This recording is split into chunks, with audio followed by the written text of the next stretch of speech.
Welcome to ReConnect with Plant Wisdom. I'm your host, Tigrila Gardenia, nature-inspired mentor and leadership coach. In this podcast, I share ancient and modern knowledge from biology to spirituality about the wondrous ways in which plants can help you lead a naturally conscious life. Hello, everyone. Welcome back to another episode of ReConnect with Plant Wisdom. I am Tigrila Gardenia, and I am just so excited to be here with you. I want to share with you this beautiful conversation that I had with Anné Klint. Now, Anné Klint was somebody that I met several months ago when I participated in the Phoenix Soul Salon. It was one of these beautiful one-day events where there's tons of speakers speaking. And as soon as we got on the call and started to discuss the topic, when she was interviewing me, we just quickly ran out of time. It was just so obvious that there was so much more we could go into. So we decided to put together another interview, another conversation where we could dive deeper. And I'm really excited to talk with you. This episode, which is episode 41, is all about how plants help you accept who you really are. And Anna's the perfect person to have this conversation with because she is a trauma-informed expert in the field of psycho-spiritual energetic healing. So who better to really get in and ask those good questions about how is it that the plants help us get out of our conditioning, help us step into presence, help us get rid of that guilt and that shame. But I'm not going to summarize the whole episode to you because I probably could. But without further ado, I want to share with you episode 41, How Plants Help You Accept Who You Really Are, my interview/conversation with Anné Klint. Hello, I'm Anné Klint here with Born to Flourish, and I have with us today Tigrila Gardenia. Tigrila is a nature-inspired mentor, a personal evolution coach, a world ambassador for plant intelligence. Her research focuses on plant neurobiology, plant music, social innovation, esoteric teachings, and ecosystem thinking. She helps multi-potentialites like us, creatives and naturepreneurs, confidently lead naturally conscious lives in collaboration with the plant kingdom. Welcome so much, or welcome, Tigrila. I'm so happy that you're here. Thank you. Thank you. I'm so excited to be here. Yeah, we had an introductory conversation as part of the Phoenix Soul Salon in September. And at the end of that, I was like, I needed more time with Tigrila. I did not get all of my questions answered. Your work is so interesting and deep and like scientific and esoteric at the same time. Like I love it. So I'm so delighted that we can go into it a little bit deeper today.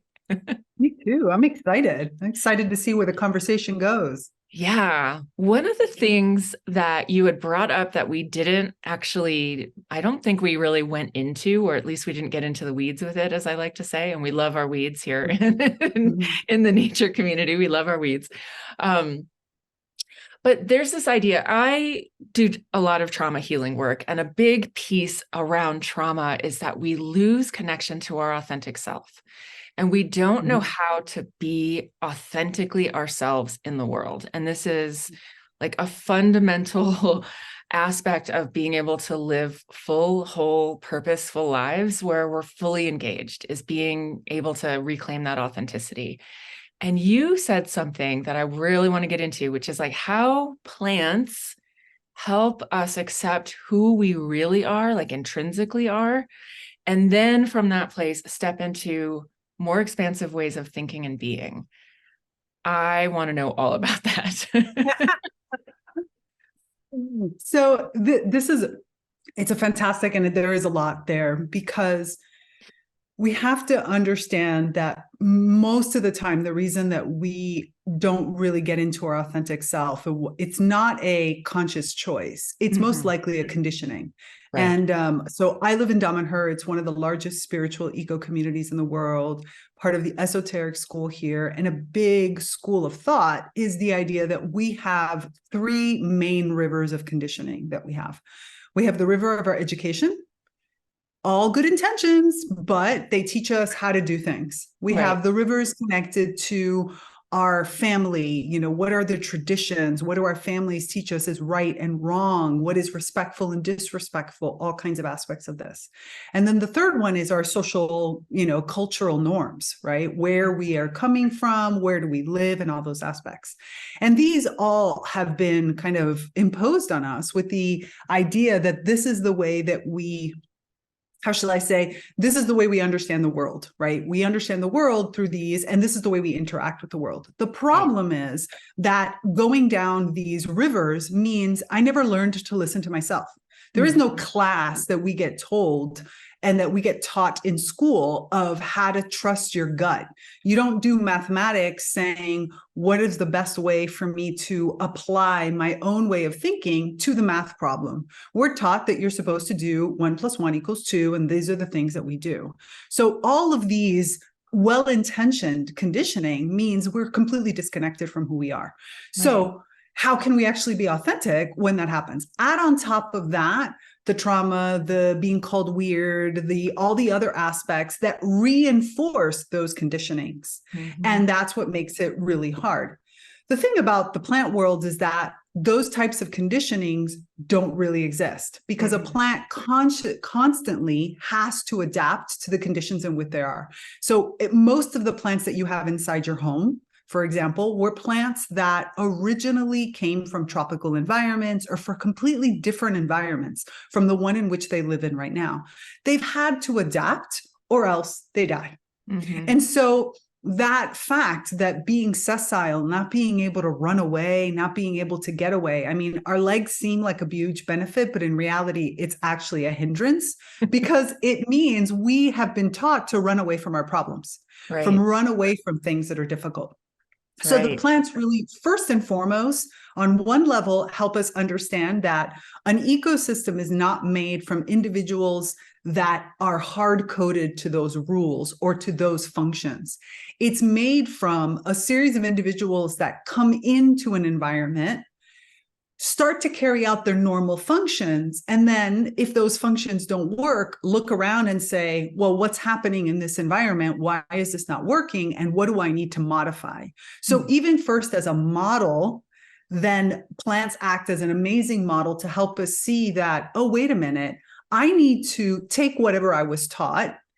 But if it's not working for me, I need to look at my environment and what is it that my environment is affording me? What is it presenting me with?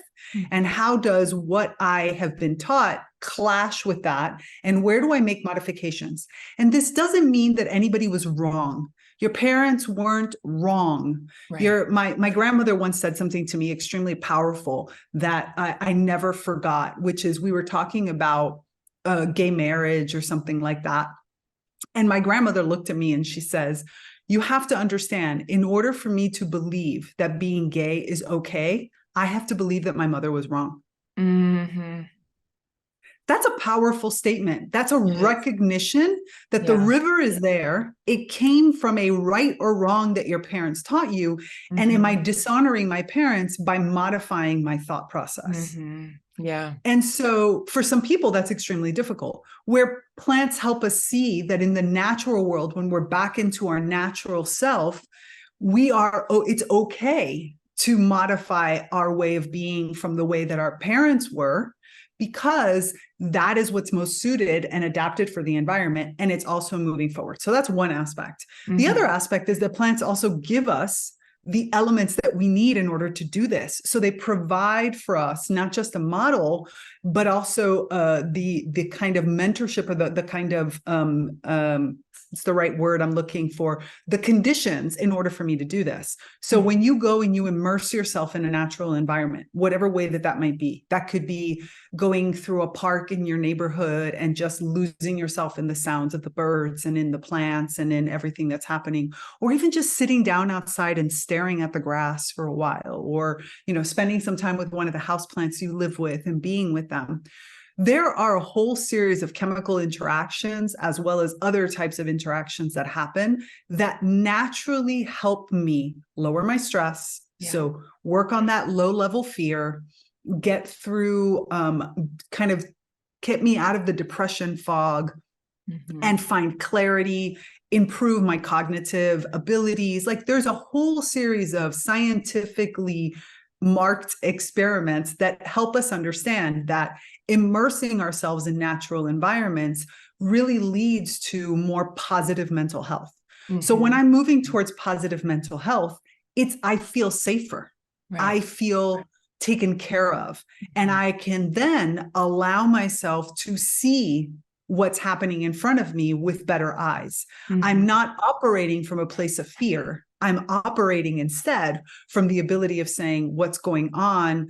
What is it that's happening? And I'm able to even be more gentle with myself. I don't judge myself for this. I see it as, okay, well, that's where I am. Where do I need to go?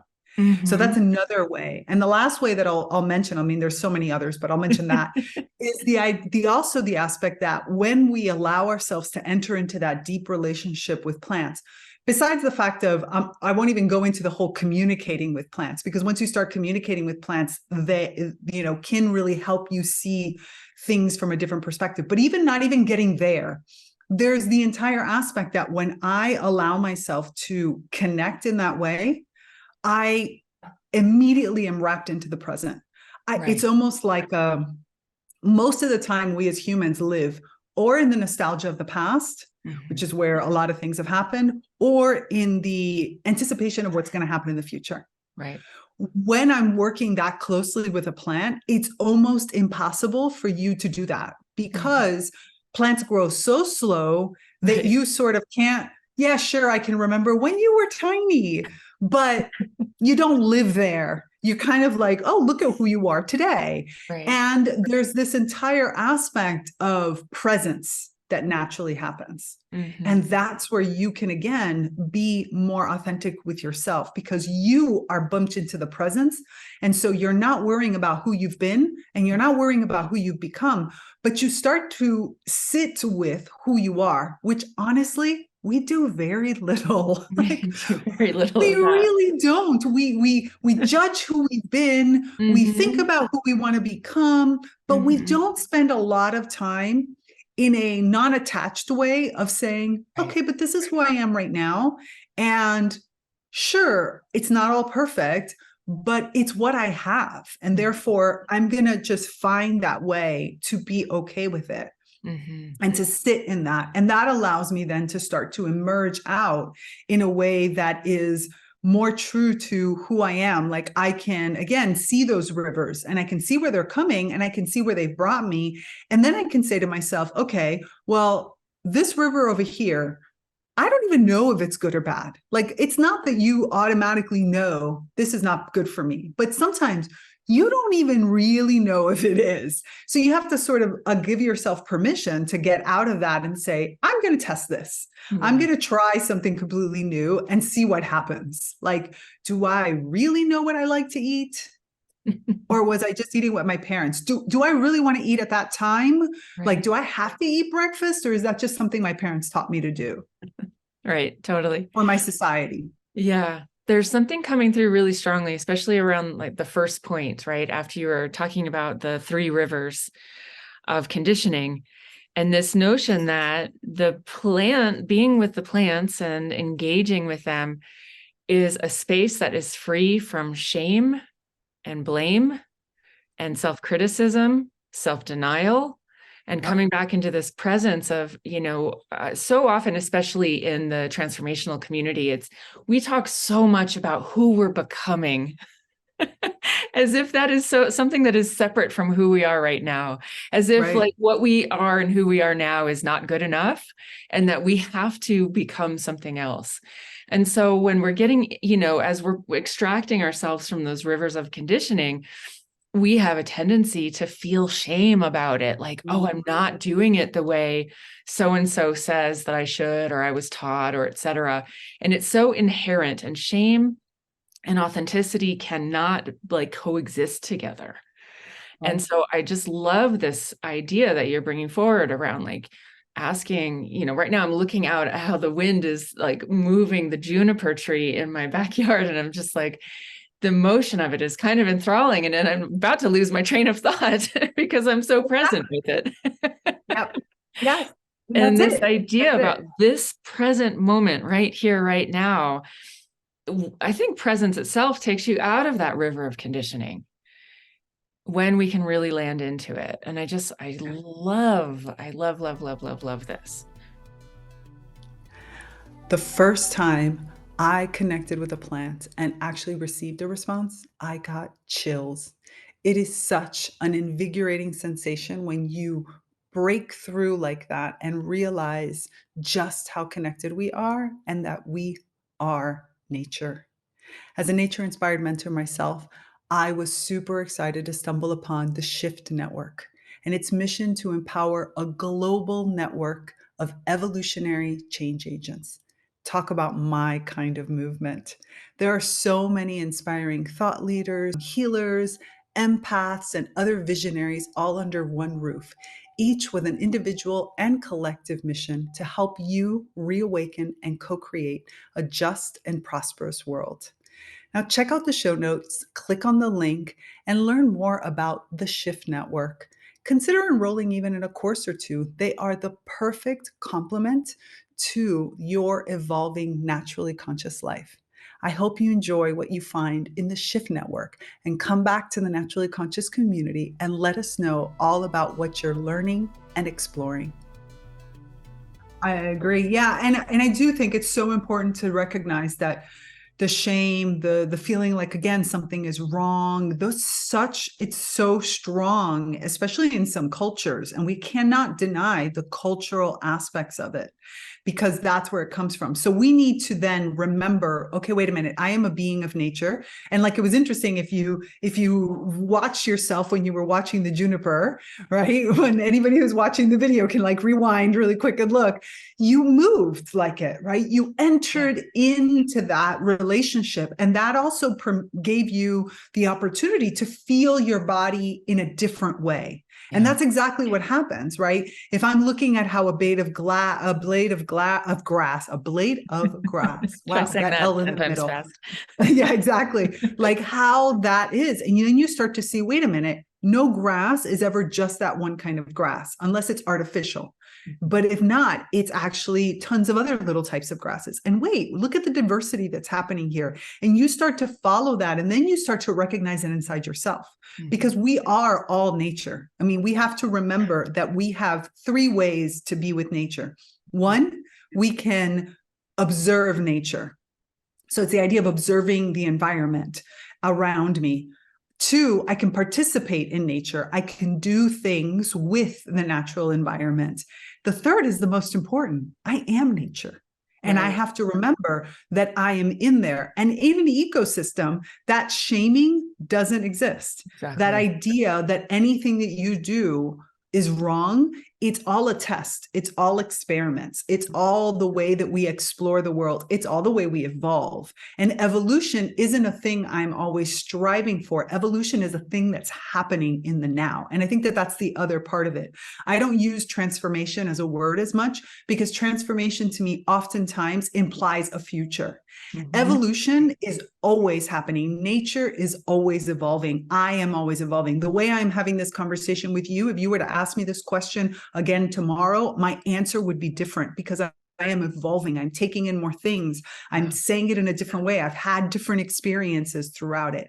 And when we can remember that every single thing I do is an experimentation that I can then take in and integrate, or I can let go, then it's really freeing. It makes you realize that there are no mistakes. There are just things that you maybe could do it in a different way. And as long as you learn from it, you can pick up and go.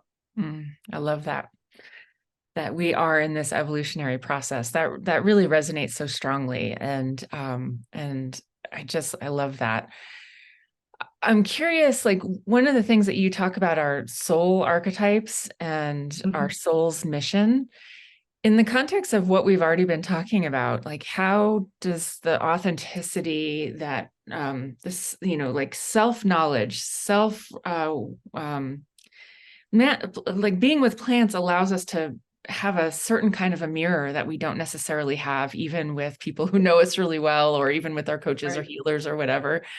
And I'm curious how that relates to this idea of the soul archetype, the soul mission. from your lens? Yeah. So we have to imagine ourselves as that all of us have a main sort of archetype, element, deep pattern that we carry out. All of us have it. I mean, and we've been carrying that same type out for as long as our soul has been in existence, whether you believe that that's one life or that's 700 million lives, but it's always been there. And that archetype, that element really describes kind of the way that I process the world. In nature, so if you look at it from a biomimetic perspective, we call it the deep pattern. It's the simple rule that gets carried out by that species, or by that series of organisms or superorganism that ends up kind of helping them manage what happens in the world. And we all have that. So our element could be something like the catalyzer, right? The person that creates, is the catalyst for change. The person who always, no matter what environment they're in, always drops that thing that makes everything sort of change and changes the rules on you. There's the person who's the pillar, right? I am always, my friend once told me that what he loves most about his wife is that no matter where he goes, he can pick her up and she will be rooted. So they can move from country to country, from experience to experience, and she will find the way to be his rooted anchor. She is the pillar upon which he can always kind of lean on. And so do all her friends say the same thing. Each one of us has a way of doing that. And this is also what we see in the natural world. There are these deep patterns that carry out, and this is what helps the ecosystem all sort of work together and flourish in it. And since once we understand what that is, then I can look at all the different passions, all the different ideas I have, all the ways, and move it through consciously that element to understand. Now, this doesn't mean that your roles are different. Like, it doesn't mean you can't be a leader if you're sunshine. Like, if I'm a pillar, for example, I can be the type of leader that my team can rely on, that my team can really lean on, that my team comes to me when they are looking for support in some ways. If I'm instead a sun archetype or a sun element, then this means that I'm the one that's supposed to bring inspiration. I'm supposed to bring new light. I'm supposed to shine through in these ways. If instead I'm a catalyst, I'm the kind of leader that helps to bring in new. So I'm probably working in elements that bring in something new and unexpected, that takes what's static and blows it up in some ways. So there's lots of different ways to do it. And the plants help us really understand that this is a natural process and that it's not limiting, because again, I can express myself through many different type of ways, right? I could be a leader and I could be a painter and I can be a musician and I could be a secretary, and it doesn't matter what the actual role is. It's how you carry out the role that is important. And that's what happens in an ecosystem. You have these particular archetypes that are always being embodied. Somebody has to produce this. Somebody has to. So you have your decomposers. You have instead your dentivores. You have instead those that produce nourishment. You have those that transport nutrients. You have those that can break down rock, those that can break down phosphorus, those can, there's all kinds of different elements.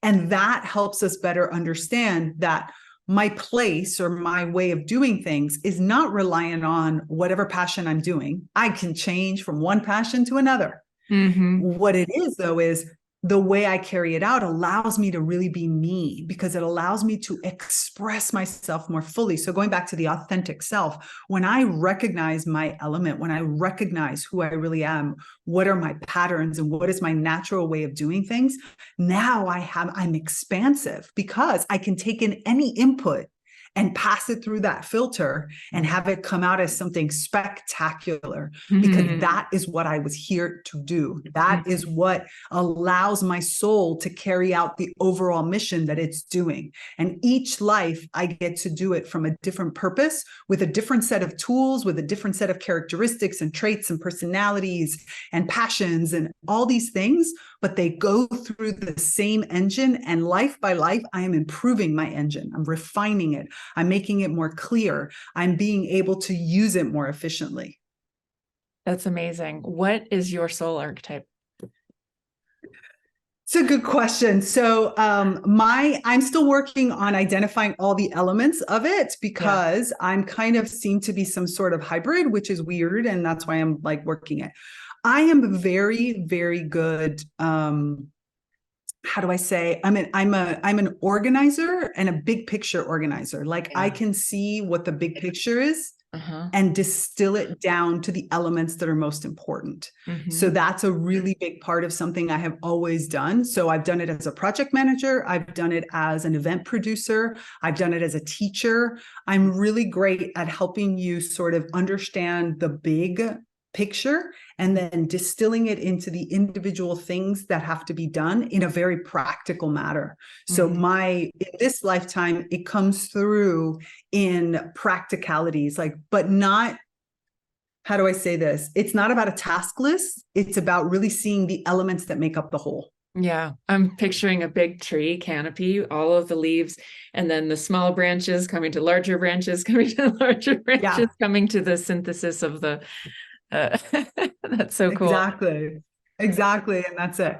Yeah. And so, how do we go about finding out what our soul archetype is through this lens that you're talking about? Yeah, so there's a few different ways to do it. One aspect is from a Dumb-and-Hurrian perspective. We have an entire school that is dedicated to this, right? Part of the initiatic path at Dumb-and-Hur is discovering yourself, also included in the mystery school program that we have, that is all about understanding who you are, understanding the big concepts of the universe, how the universal engine works, and Mm-hmm. then how do I fit into this, including that. That's one way of doing it. Mm-hmm. Another way of doing it is, of course, working with me in the sense of what I love doing is I work with people one-on-one and in community. So I live in community, right? Like I said, Damanhur is one of the largest eco communities out there. And so the idea of we evolve better together and faster is a concept of nature, right? If you Right. go to a biomimicry's website, you will see it nice and big and clear, like partnerships, collaborations, mutualisms, all of them. The togetherness really accentuates the learning process and the growing and the evolving process. So Mm-hmm. when I work with people, I work with you one-on-one because we need to create that space for you to really explore, to let you open yourself, because you'd be amazed how many people come and they give you one little piece of the story because they don't understand that the whole story all matters. Yeah. Everything matters. Like you don't want to limit yourself. You Yeah. want to see everything that is around you. So the one-on-one work really gives us the ability to go in to you and to look at yourself. My client the other day said to me something so beautiful. She said, I have the feeling that I could say to you the worst thing that I might have ever done, the thing that causes me the most shame, and you would help me find how it's okay. Mm-hmm. I'm like, yeah, that's Beautiful. it. That's what I Yeah. do. Because once you feel like it's okay, then it's easy for you to move forward from there and take it into something else and really Right. use it. And then the other aspect is the community. So I have my own online community. It's called the Nat Conscious Community. It has both free and paid parts. And all of my clients, as well as everybody in the world that wants to go in there, goes in there. And this is a place of exploration where, again, everything we've talked about is laid out, where we have these discussions specifically around we need to change the paradigm. The paradigm that we're in right now in our world is scary, it's chaotic, it's shameful, it's judgmental. It has all these aspects, and our vocabulary mirrors that. Mm-hmm. Our way of acting, our rivers have been now imbued with this idea that we have the human world and then like everyone else is below, and even there we're constantly sort of gouging our eyes out because Mm-hmm. there's always something going on, Yeah. where this is a place for us to be weird, to throw out concepts and ideas that maybe today don't make sense. But I promise you that when we fiddle with them, we'll eventually get there. I have one of my clients that I love. She talks about her 22nd century business model. And when we first started working together years ago, she could not describe it, but she knew it existed. Yeah. And only recently, after a few years of working together with the group, in a group dynamic, we started to talk about some things and we were like, oh, this is the 22nd century business model. Like, All right. this is starting, and it's completely different from the way we would normally think about doing business. And Right. I love that because it's an incubator, it's a catalyzer, it's a container. I would say that the secondary element that I possess that is my superpower is creating a safe environment. Mm-hmm. Like I love creating a place. And I used to do this when I produced events. I did this when I was, again, working at places like Microsoft, creating software. How do you feel safe enough to experiment? How do you feel accepted no matter what comes out of it? And I love creating that, which is why I decided to do it on my own platform, because I wanted that safe net that Yes. people could let out their whatever they were thinking about, and nobody would make fun of you. On the contrary, be like, that's an Hmm. interesting concept. It's like, Yeah, I had totally. never thought about that, which is where the plants are really helpful, because plants don't use the human logic we have today. Yeah. Plants have a completely alternative logic to us, a logic that is really their own. And so when we step into our plantness, where we reawaken that part of ourselves, we have the ability to tap into that whole evolutionary concept, what's been working for so many years, which is the fact that everything changes. Right. Right. I want to go back. You just froze for a second. I want to go back and just remark on when you were talking about, the community that you're living in and your naturally conscious community. You're talking about collaboration and mutual support. And you said a whole bunch of words that are evading me right now. But essentially, you were describing the uprising of the divine feminine paradigm. You're describing the new earth paradigm. You're describing the Aquarian age, like how this complete paradigm shift out of competition and into collaboration and into mutual support, and from shame to radical acceptance.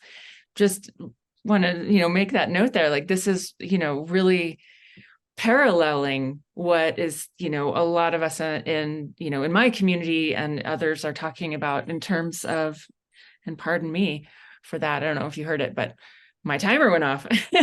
But around these ideas around like how we are going to move from this place of war, this place of self-denial, this place of annihilation of humans, animals, plants, etc. So I'm just putting in that plug there about the overlapping ways that we're working in harmony, even though you're working with plants and I might be working in other ways. Total side note about plants and you.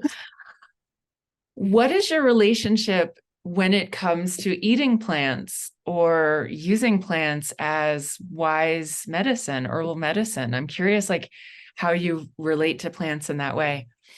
This is a place where it's so important for us to remember that plants are a completely different type of being than humans. They approach life and death differently. They have a different relationship with the earth.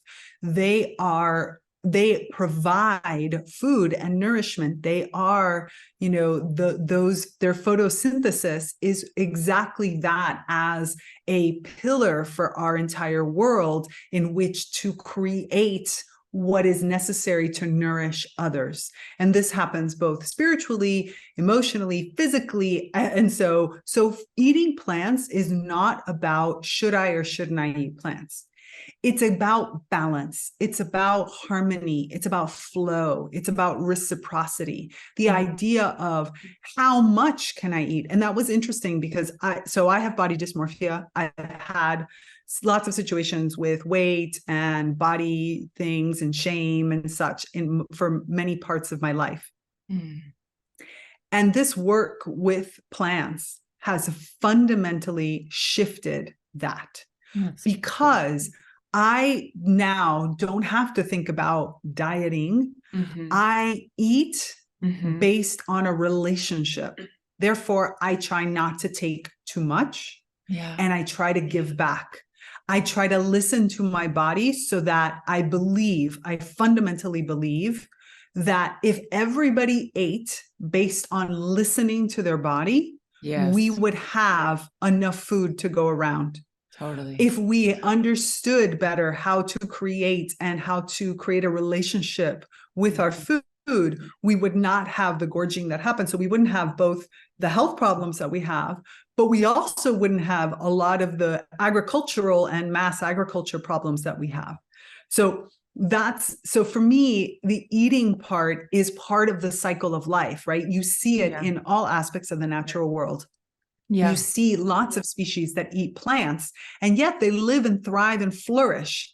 It's only us that go into the excess because we do it based on fear and trauma and non-authenticity and for social. I mean, have you ever tried to go out with a group of friends and told them, oh no, I'm not going to eat? They tell you something's wrong with you. What's wrong? Come on, just eat, whatever. And you're like, I'm not hungry. And this is not when my body naturally wants to eat, but I love being social with you. So I'm going to be here and be social. So we need to, again, going back to those rivers, to break from those in order for us to create this reciprocal relationship that is natural body to natural body.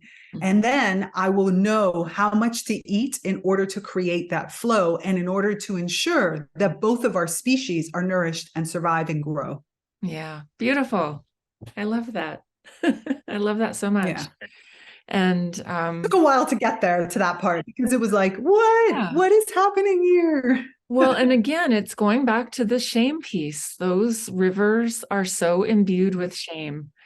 And that's not to blame, like you said, it's not blaming our parents. It's not blaming culture. It's just that over time they have been, I think about like toxic pollution in a river, and like that's like, I think of the factories dumping shame upstream into the river, and then there we are in these rivers, and it's not our fault. It's not really anybody's fault, but it's our responsibility to heal from it and to move forward. And what I'm hearing you say is that plants are an incredible ally for us to do that healing work, to come into presence, deep presence with who we are and how we can move through the world and how we can evolve moment by moment by moment and really embrace that evolutionary process, embrace the moment, embrace our whole selves, and know that we are imperfect, and yet we are also here in this grand, incredible, beautiful world of plants and animals and minerals and maybe fairies and all of these other things and angels and all of this. Exactly. And this is just a beautiful piece, and we are beautiful pieces of it. And I just love your energy so much. And I'm so grateful for our time today. And this has just been such a delight. Is there any last closing remark that you would like to share with our audience today? I'd love for everyone to recognize that the reawakening, the plant reawakening that comes when you step out of the blindness, doesn't necessarily mean I have to become a hiker or a hippie or somebody that goes around and rolls around in the mud. Like that's not what it's about. I have had extremely moving, inspirational moments with houseplants. Or I've had so many insightful understandings that come from sitting right exactly where I am, staring out the window to a beautiful silver fir named Gary the silver fir, who's outside, and just allowing myself to connect to Gary and just lose myself in Gary. Yeah. It's not about going out there. The immersion for some of us when we're not used to it is easy when I, do something like forest bathing or go into a park and sit down with the grass. But that's not a necessity. Oftentimes it is about giving myself that space to just be in that place, in that moment with that plant. So, behind me, there's a Dracaena, the mother-in-law's tongue that's sitting there. And this is the plant that asks me to dance. And so I connect, I put some music on, or sometimes I don't, and I just let my body move. And that is a super powerful way that we connect. With this plant, I connect through movement of my body, and I get tons of information. And I don't have to go outside. I can, but I don't have to. So just remember that nature is all around us. It's in the cracks with the moss growing from the crack on the wall, or from, the tube of the gutter, or from the dandelion that's coming out from the crack in the sidewalk, or for the tree that's sitting and lining your street. All of these could be allies and friends and partners. So it doesn't have to be this giant, I'm going out to see the redwoods. Beautiful if you can, love it. But it's not a necessity. So just remember that nature is about the connection I have with myself, my own inner plantness, my own inner nature, as well as, and making that, letting that make connection. I'm staring in a direction of a tiny little plant that has, is one of those plants that I look at when I just need that little pick me up, that little. And that could be huge. So just don't feel like you have to go far, put on hiking shoes and do all that. Yeah. Thank you so much for your wisdom today, your energy, your enthusiasm. This has been super fun for me, and I'm sure it will be for our audience too. So thanks again. So how was that? Did you enjoy that conversation with Anné Klint? I get so excited when I have the opportunity to speak with people who help me really expand what the plants have been teaching and sharing with me over all these years. So going into this topic with her allowed me to really see some of the connections that maybe I hadn't seen before. But I'd really love to hear your thoughts and your experiences. So leave me a comment, and remember to hit subscribe, to share, right? The more people that can come into connection with the plants, the better off we're all going to be. But if you really want to get into the conversation, and if you really, really want to get into the conversation, then the Naturally Conscious community is the place for you. Come on in, share your thoughts, be a part of our active community. And remember that NCC is your supportive ecosystem to explore all these new ways of living in harmony with the plant king home. So that's me, Tigria Gardenia. Until next time, remember to resist the urge to hold back your emerging green brilliance. We will see each other next week. Bye. Thanks for listening to this episode of ReConnect with Plant Wisdom. Intro and outro music by Steve Shuley and Poinsettia from The Singing Life of Plants. So join me, Tigria Gardenia, and my plant collaborators next time on ReConnect with Plant Wisdom.